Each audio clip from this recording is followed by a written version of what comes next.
अरविंद अलवेला आप लोगों को सबसे इम्पोर्टेंट टॉपिक्स क्लास 11 का सबसे important topics unit and dimension पढ़ा रहा हूँ। सवाल होता है कि यूनिट एंड डायमेंशन क्या होता है। यूनिट एक मात्रक होता है और डायमेंशन उसका पावर होता है। जैसे हम जानते हैं कि एक standard is need to represent the any physical quantity is called unit. किसी भी फिजिकल क्वांटिटी को रिप्रेजेंट करने के लिए एक स्टैंडर्ड की आवश्यकता होती है जिसे हम यूनिट कहते हैं। जैसे किसी मनुष्य का पहचान होता है कि डॉक्टर है, इंजीनियर है, ये किसान है, ये मजदूर है, ये छात्र है। उसी तरीका से किसी फिजिकल क्वांटिटी का एक आइडेंटिफिकेशन होता है, उसको कॉलिंग करने के लिए, रिप्रेजेंट करने के लिए, उसको दिखाने के लिए, उसे हम यूनिट कहते हैं। A standard is need to represent the any physical quantity is called unit. किसी भी फिजिकल क्वांटिटी को रिप्रेजेंट करने के लिए एक स्टैंडर्ड की आवश्यकता होती है जिसे हम यूनिट कहते हैं। हालांकि यूनिट होता क्या है? जैसे मान लीजिए कि हम मीटर बोलते हैं, मीटर स्क्वायर बोलते हैं और रेडियन बोलते हैं। ये तीनों यूनिट, ये मीटर लेंथ के लिए है, मीटर स्क्वायर एरिया के लिए है, रेडियन एंगल के लिए है। तो मीटर फंडामेंटल यूनिट को दिखाता है, मीटर स्क्वायर ड्राइव यूनिट को दिखाता है और एंगल सप्लीमेंट्री यूनिट को दिखाता है।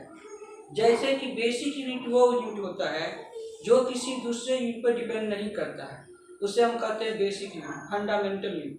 Such unit which do not depend upon any other unit is known as fundamental unit.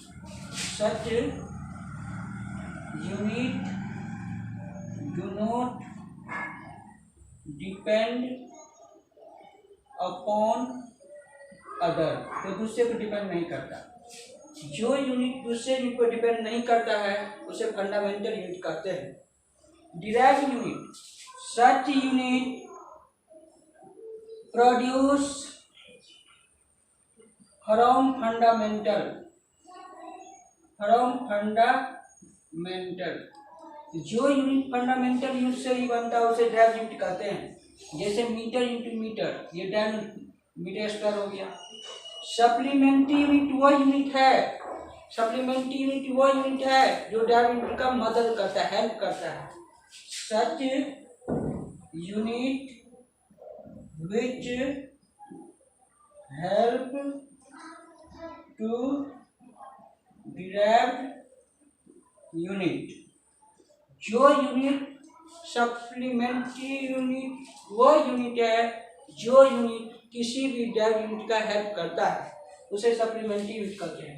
फिर से एक बार समझ लीजिए, unit a standard is need to represent the any physical quantity use called unit. किसी भी फिजिकल क्वांटिटी को represent करने के लिए एक स्टैंडर्ड की आवश्यकता होती है जिसे हम यूनिट कहते हैं। बेसिक यूनिट, ड्राइव यूनिट और सप्लीमेंट्री यूनिट। बीडीएस मतलब यूनिट तीन प्रकार का हो गया। बीडीएस बेसिक, ड्राइव और सप्लीमेंट्री, या एफडीएस फंडामेंटल, ड्राइव और सप्लीमेंट्री। एफ मतलब फालतू दिमाग मत लगाओ स्टूडेंट, फंडामेंटल, ड्राइव, सप्लीमेंट्री समझो स्टूडेंट। फंडामेंटल मतलब बेसिक, बेसिक मतलब जो दूसरे पर डिपेंड नहीं करता है। जैसे मीटर दूसरे पर डिपेंड नहीं करता है, किलोग्राम दूसरे पर डिपेंड नहीं करता है, मीटर दूसरे पर डिपेंड नहीं करता है। तो वो यूनिट किसी दूसरे यूनिट पर डिपेंड नहीं करता है, उसे हम कहते हैं फंडामेंटल यूनिट। और फंडामेंटल यूनिट कितने होते हैं? 7 होते हैं। और ड्राइव यूनिट उसी से मिलकर बनता है, जैसे मीटर पर सेकेंड स्पीड के लिए, न्यूटन फोर्स के लिए, जूल वर्क के लिए। बाकी जितना भी यूनिट है सब कहीं ना कहीं फंडामेंटल यूनिट से ही बना हुआ है।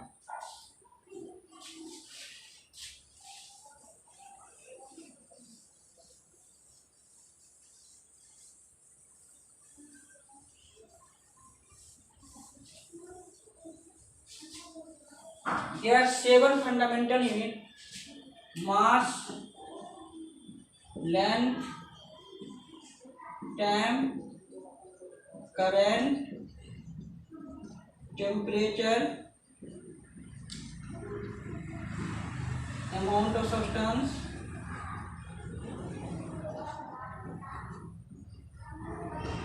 Luminous intensity.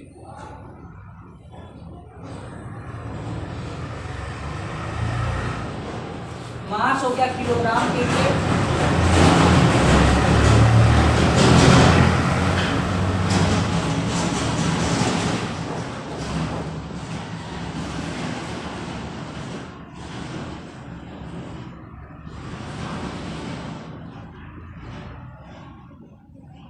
एक ट्रिक बता देते हैं। Metre kilogram second, metre length के लिए, किलोग्राम मास के लिए, सेकेंड टाइम के लिए, एम्पियर करंट के लिए, टेम्परेचर केल्विन के लिए, अमाउंट ऑफ सब्सटेंस मोल के लिए, न्यूटन कैंडेला के लिए। मोबाइल लैपटॉप लो, करंट से चार्ज करो, ज़्यादा हीट नहीं लेने दो, मोल अच्छे से दिखाओ, लाइट सही से जलो।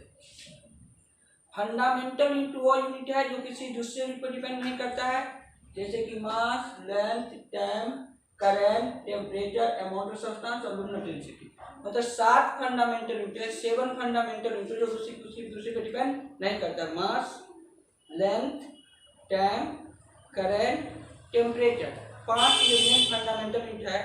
2 उसके बहुत कम यूज होता है, जैसे कि अमाउंट ऑफ सब्सटेंस मोल के लिए, लुमिनस इंटेंसिटी कैंडेला के लिए। तो याद रखना है फंडामेंटल यूनिट कितने होते हैं, 7 होते हैं। इसी हिसाब से ड्राइव यूनिट भी बनता है और सप्लीमेंट्री यूनिट भी इसी को हेल्प करता है। तो जो यूनिट किसी दूसरे यूनिट पर डिपेंड नहीं करता है उसे हम फंडामेंटल यूनिट कहते हैं। फंडामेंटल यूनिट किसी भी दूसरे यूनिट पर डिपेंड नहीं करता है और ये सिर्फ 7 होते हैं। और इसी का जो पावर होता है उसे हम डायमेंशन कहते हैं। The power of mass, length and time is called dimension. किसी भौतिक राशि के मास, लेंथ और टाइम का जो पावर उसे हम डायमेंशन कहते हैं। जैसे फोर्स का डायमेंशन mL_t-2 होता है, एक्सेलरेशन का L_t-2 होता है, वेलोसिटी का L_t-1 होता है और टाइम का t होता है। अब देखते हैं कि कैसे होता है। सबसे पहले फोर्स का डायमेंशन सबसे इंपॉर्टेंट है, mL_t-2 कैसे होता है इसको देखिए, ध्यान से देखिए। एक्सेलरेशन का L_t-2 होता है, कैसे होता है, और वेलोसिटी का L_t, सब एक दूसरे डिपेंड करता है। सबसे पहले हम देखते हैं मास का डायमेंशन, m कैपिटल M हो जाएगा, लेंथ का डायमेंशन L, टाइम का डायमेंशन T, करंट का टेम्परेचर डायमेंशन A, टेम्परेचर का K हो गया, ये सब डायमेंशन हो गया। फोर्स का डायमेंशन MA कैसे होता है, तो F बराबर MA लिख लेंगे।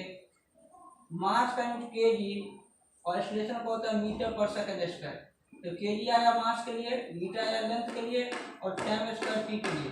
तो ये जगह mL_t-2। तो किसी का भी यूनिट हमको पता हो तो उसका हम डायमेंशन निकाल सकते हैं। और अगले कक्षा में हम आपको ये बताएंगे कि डायमेंशन को और कितना यूज है।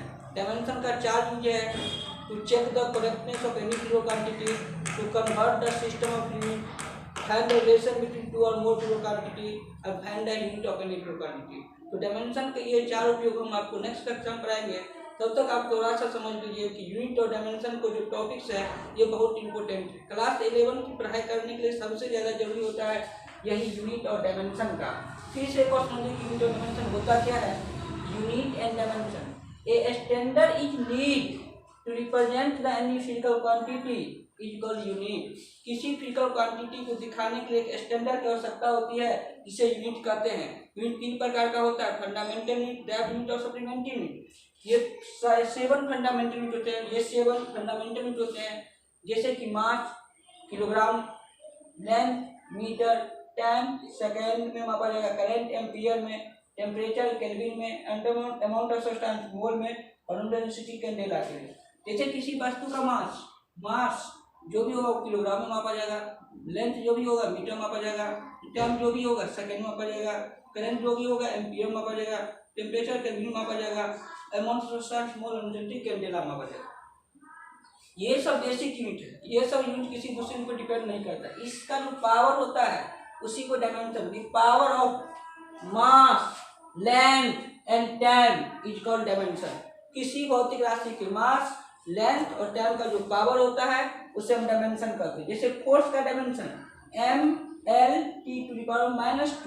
एक्सेलरेशन का डायमेंशन L_t-2, वेलोसिटी का डायमेंशन L_t-1, टाइम का डायमेंशन t। ये कैसे होता है सीखेंगे।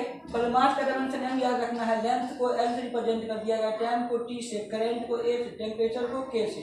अब है F बराबर ma, फोर्स बराबर मास × एक्सेलरेशन, मास का यूनिट kg होता है, एक्सेलरेशन का मीटर पर सेकंड स्क्वायर, तो मास m के लिए, मीटर लेंथ के लिए, सेकंड स्क्वायर p के लिए, तो हो जाएगा mn/t-2।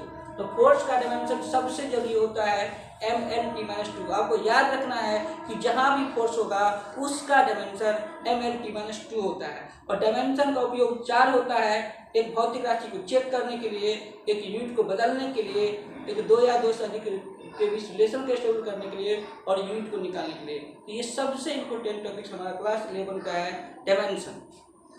क्लास 11 में पढ़ने के लिए आपको सबसे पहले एनसीईआरटी को अच्छे ढंग से पढ़ना है, और एनसीईआरटी के जो फार्मूला का लिस्ट है उसको मैं दे दूंगा डिस्क्रिप्शन बॉक्स में, उसको अच्छे से याद कर लीजिएगा। इसी के साथ मैं अपनी क्लास घोषणा करता हूँ और नेक्स्ट वीडियो में मिलते हैं।